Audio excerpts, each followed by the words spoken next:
ओम नमो भगवते वासुदेवाय नमः। ओम श्री परमात्मने नमः। श्रीमद् भगवद गीता नवमो अध्याय प्रारंभ। श्री भगवान बोले, तुझ दोष दृष्टि रहित भक्त के लिए इस परम गोपनीय विज्ञान सहित ज्ञान को पुनः भली भांति कहूँगा, जिसको जानकर तू दुख रूप संसार से मुक्त हो जाएगा। यह विज्ञान सहित ज्ञान सब विधाओं का राजा, सब गोपनीयों का राजा, अति पवित्र, अति उत्तम, प्रत्यक्ष फल वाला, धर्म युक्त, साधन करने में बड़ा सुगम और अविनाशी है।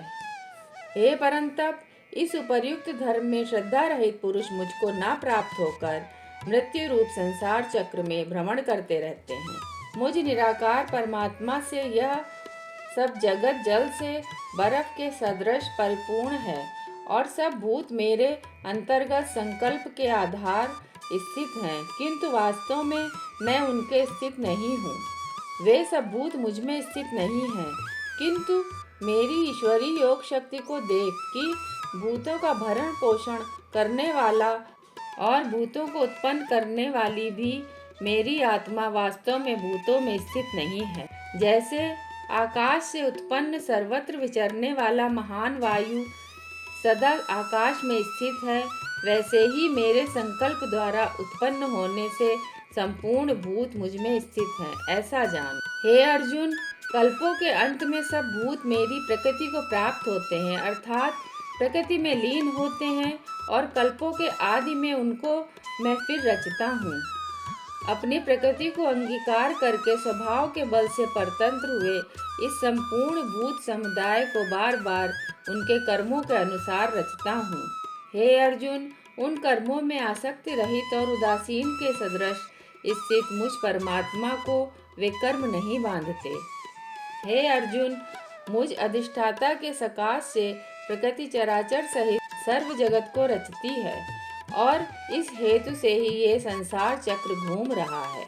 मेरे परम भाव को न जानने वाले मूढ़ लोग मनुष्य का शरीर धारण करने वाले मुझ संपूर्ण भूतों के महान ईश्वर को तुच्छ समझते हैं, अर्थात अपनी योग माया से संसार के उद्धार के लिए मनुष्य रूप में विचरते हुए मुझ परमेश्वर को साधारण मनुष्य मानते हैं।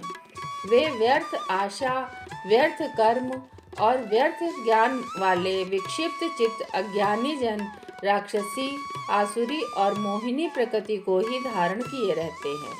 परंतु हे कुंती पुत्र, दैवी प्रकृति के आश्रित महात्मा जन मुझको सब भूतों का सनातन कारण और नाश रहित अक्षर स्वरूप जानकर अनन्य मन से युक्त होकर निरंतर भजते हैं। वे दृढ़ निश्चय वाले भक्तजन निरंतर मेरे नाम और गुणों का कीर्तन करते हुए तथा मेरी प्राप्ति के लिए यत्न करते हुए और मुझको बार बार प्रणाम करते हुए सदा मेरे ध्यान में युक्त होकर अनन्य प्रेम से मेरी उपासना करते हैं। दूसरे ज्ञान योगी मुझ निर्गुण निराकार ब्रह्म का ज्ञान यज्ञ के द्वारा अभिन्न भाव से पूजन करते हुए भी मेरी उपासना करते हैं, और दूसरे मनुष्य बहुत प्रकार से स्थित मुझ विराट स्वरूप परमेश्वर की पृथक भाव से उपासना करते हैं। क्रतु मैं हूँ, यज्ञ मैं हूँ, स्वधा मैं हूँ, औषधि मैं हूँ, मंत्र मैं हूँ, घृत मैं हूँ, अग्नि मैं हूँ और हवन रूप क्रिया भी मैं ही हूँ। इस संपूर्ण जगत का धाता अर्थात धारण करने वाला एवं कर्मों के फल को देने वाला पिता, माता, पितामह जानने योग्य पवित्र ओंकार तथा ऋग्वेद, सामवेद और यजुर्वेद भी मैं ही हूँ। प्राप्त होने योग्य परम धाम, भरण पोषण करने वाला, सबका स्वामी, शुभाशुभ को देखने वाला, सबका वास स्थान, शरण लेने योग्य, प्रत्युपकार न चाहकर हित करने वाला, सबकी उत्पत्ति, प्रलय का हेतु, स्थिति का आधार, निधान और अविनाशी कारण भी मैं ही हूँ। मैं ही सूर्य रूप से तपता हूँ, वर्षा का आकर्षण करता हूँ और उसे बरसाता हूँ। हे अर्जुन, मैं ही अमृत और मैं ही मृत्यु और सत असत भी मैं ही हूँ।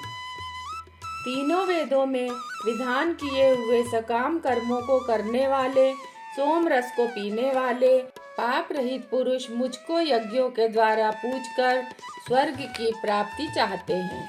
वे पुरुष अपने पुण्यों के फलस्वरूप स्वर्ग लोक को प्राप्त होकर स्वर्ग में दिव्य देवताओं के भोगों को भोगते हैं। वे उस विशाल स्वर्ग लोक को भोगकर पूर्ण क्षीण होने पर मृत्यु लोक को प्राप्त होते हैं।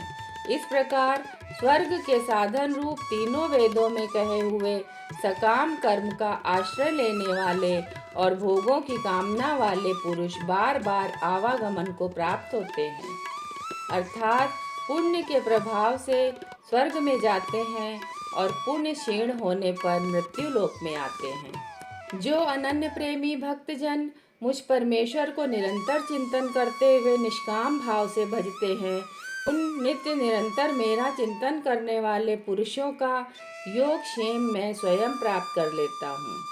हे अर्जुन, यद्यपि श्रद्धा से युक्त जो सकाम भक्त दूसरे देवताओं को पूजते हैं वे भी मुझको ही पूजते हैं, किंतु उनका वो पूजन अविधि पूर्वक अर्थात अज्ञान पूर्वक है, क्योंकि संपूर्ण यज्ञों का भोक्ता और स्वामी भी मैं ही हूँ, परंतु वे मुझ परमेश्वर को तत्व से नहीं जानते, इसी से गिरते हैं अर्थात पुनर्जन्म को प्राप्त होते हैं।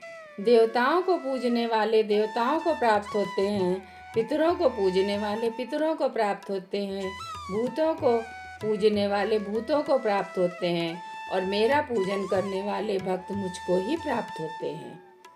इसलिए मेरे भक्तों का पुनर्जन्म नहीं होता। जो कोई भक्त मेरे लिए प्रेम से पत्र, पुष्प, फल, जल आदि अर्पण करता है, उस शुद्ध बुद्धि निष्काम प्रेमी भक्त का प्रेम पूर्वक अर्पण किया हुआ वो पत्र, पुष्प आदि मैं सगुण रूप से प्रकट होकर प्रीति सहित खाता हूँ। हे अर्जुन, तू जो कर्म करता है, जो खाता है, जो हवन करता है, जो दान देता है और जो तप करता है, वो सब मेरे अर्पण कर। इस प्रकार जिसमें समस्त कर्म मुझ भगवान को अर्पण होते हैं, ऐसे संन्यास योग से युक्त चित्त वाला तू शुभ अशुभ फल रूप कर्म बंधन से मुक्त हो जाएगा और उनसे मुक्त होकर मुझको ही प्राप्त होगा। मैं सब भूतों में समभाव से व्यापक हूँ, न कोई मेरा प्रिय है और न प्रिय है, परंतु जो भक्त मुझको प्रेम से भजते हैं वे मुझ में हैं और मैं भी उनमें प्रत्यक्ष प्रकट हूँ। यदि कोई अतिशय दुराचारी भी अनन्य भाव से मेरा भक्त होकर मुझको भजता है तो वो साधु ही मानने योग्य है, क्योंकि वो यथार्थ निश्चय वाला है, अर्थात उसने भली भांति निश्चय कर लिया है कि परमेश्वर के भजन के समान अन्य कुछ भी नहीं है। वो शीघ्र ही धर्मात्मा हो जाता है और सदा रहने वाली परम शांति को प्राप्त होता है। हे अर्जुन, तू निश्चय पूर्वक सत्य जान कि मेरा भक्त नष्ट नहीं होता। हे अर्जुन, स्त्री, वैश्य, शूद्र तथा पाप योनि, चांडाल आदि जो कोई भी हो, वे भी मेरे शरण में होकर परम गति को प्राप्त होते हैं। फिर इसमें तो कहना ही क्या, जो पुण्यशील ब्राह्मण और राजर्षि भक्तजन मेरी शरण होकर परम गति को प्राप्त होते हैं। इसलिए तू सुख रहित और क्षणभंगुर इस मनुष्य शरीर को प्राप्त होकर निरंतर मेरा ही भजन कर। मुझ में मन वाला हो, मेरा भक्त बन, मेरा पूजन करने वाला हो, मुझको प्रणाम कर। इस प्रकार आत्मा को मुझ में नियुक्त करके मेरे पारायण होकर तू मुझको ही प्राप्त होगा।